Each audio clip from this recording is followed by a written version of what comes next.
பார்த்து வருகிறோம். இன்று காலை 10 மணிக்கு டெல்லி புறப்படுகிறார் அதிமுக பொதுச் செயலாளர் எடப்பாடி பழனிசாமி.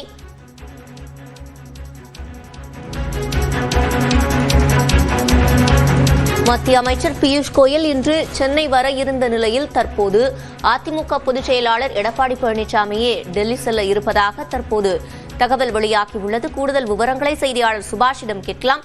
சுபாஷ், இந்த மாற்றத்திற்கான காரணம்? மாற்றமில்லை, இது ஒரு திட்டம். ஏனென்றால் எடப்பாடி பழனிசாமி இன்று காலை 10 மணிக்கு டெல்லி புறப்படுவதாக திட்டமிடப்பட்டிருப்பதாக தகவல் வெளியாக இருக்கிறது. தேசிய ஜனநாயக கூட்டணியில் இதுவரை தொகுதி பங்கீடு சம்பந்தமாக பேச்சுவார்த்தைகள் நடைபெறவில்லை என்று அவர்கள் வெளிப்படையாக சொல்லி வருகிறார்கள்.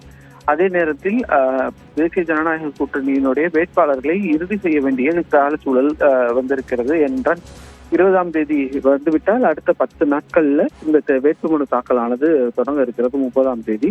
அதற்கு முன்பாக தொகுதி பங்கீடு, யார் யாருக்கு என்னென்ன தொகுதிகள், அதாவது தொகுதியின் எண்ணிக்கை மற்றும் அந்த தொகுதி என்னென்ன தொகுதி என்பதை இறுதி செய்ய வேண்டும். அதன் பின்னராக வேட்புமனு தாக்கலானது நடைபெற இருக்கிறது.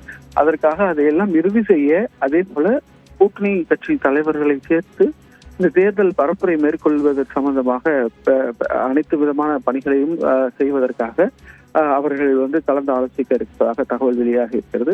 மத்திய உள்துறை அமைச்சரை இன்று இரவு அவர் சந்தித்து பேசக்கூடும் என்றும் தகவல் இருக்கிறது.